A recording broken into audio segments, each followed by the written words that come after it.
I actually find it interesting that every country does its own, stylizes the poppy differently. That there isn't like a standardized version of it that just everyone uses. It's one of the few. I know we've talked about this before, but it's one of the few heritage minutes that doesn't like self-effacingly dunk on ourselves. Yeah. Like the there's the ones where it's like where it's like, hey, one of the two guys that made Superman left and then made Superman in the States, or like the first transatlantic telegraph thing, Marconi did it, but this side of it was in Canada, but I think my favorite is still the naming of Canada. We actually map. Andrew and I hung out with Map and his partner, and we're like, "Oh, you need to see this. You have not experienced the Heritage Minutes. This is the time." The Canadian Heritage Minute for that is it's like the explorers wandering around in before Canada was Canada, talking to the First Nations people, and there's a translator who's not very good at it, and the First very Nations, confident. Yeah, the First Nations guy is like, okay, well, come with us down to the village and we'll talk about it. And the word he uses for village is kanata. And he's like, so come on down. And he's like,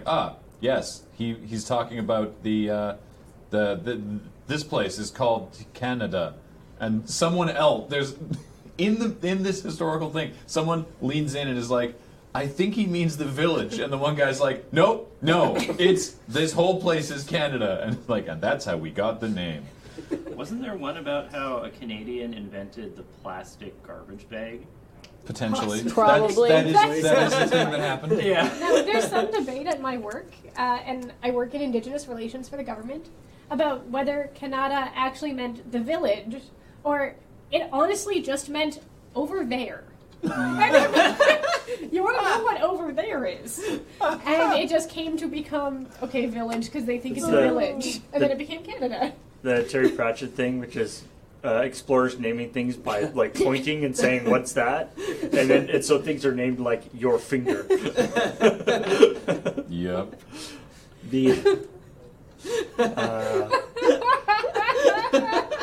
I always love Thanks, Joe.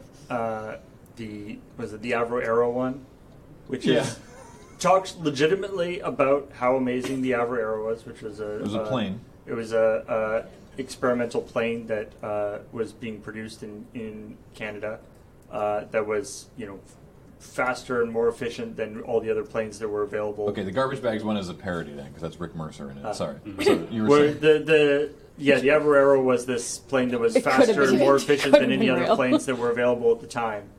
And so it talks about how great it is. And then just as like it's going to black and white and fading out, it goes, even though the project was gotten rid of and all the everyone the government canceled the project and destroyed the prototypes. It destroyed the prototypes. It's still a cool thing. Yeah. The government canceled the project, destroyed the prototypes, and then everybody who was working for that company went and worked for like Boeing. Yeah. And they made other planes. Hey, we got 10 minutes left on our $10.04 giveaway. Was that Diefenbaker? Yeah. Probably. It was probably It was Diefenbaker, yeah. Diefenbaker. Yeah, so 10 minutes left on our donation drive, and in 15 minutes, Bill Plate is calling in. Yeah. I Yes. quite like. Let me remove the sharp objects. Thank I you. legitimately like the one about the Inukshuk. Yes. I like that one a lot. It's the Heritage Minutes is the sole reason that whenever I smell burning toast, I am scared. Yeah. Not to mention the Canadian house hippo. Yeah. I know that we've talked about it a lot, but for anyone who's not aware, the Canadian Heritage Minute, now as they're called the Historica Minutes, because there's a society that continues to make them actually. Hey, I got a point. Hey! Point God. Now they do them about like current events. Too. Yeah.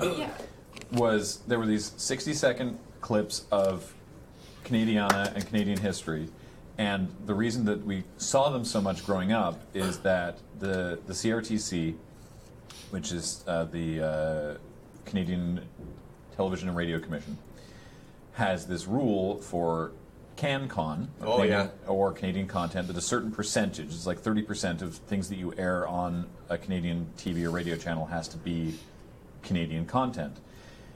And the Heritage Minutes were 60 seconds, but the CRTC said because they were of sort of national cultural value that they would count these 60 seconds as 90 seconds of Canadian content. And so the TV stations were like, great, we'll load up on the Heritage Minutes because then we can show one less Canadian show. We can show more American shows that people actually want to watch. Is that why? Yeah. Wow.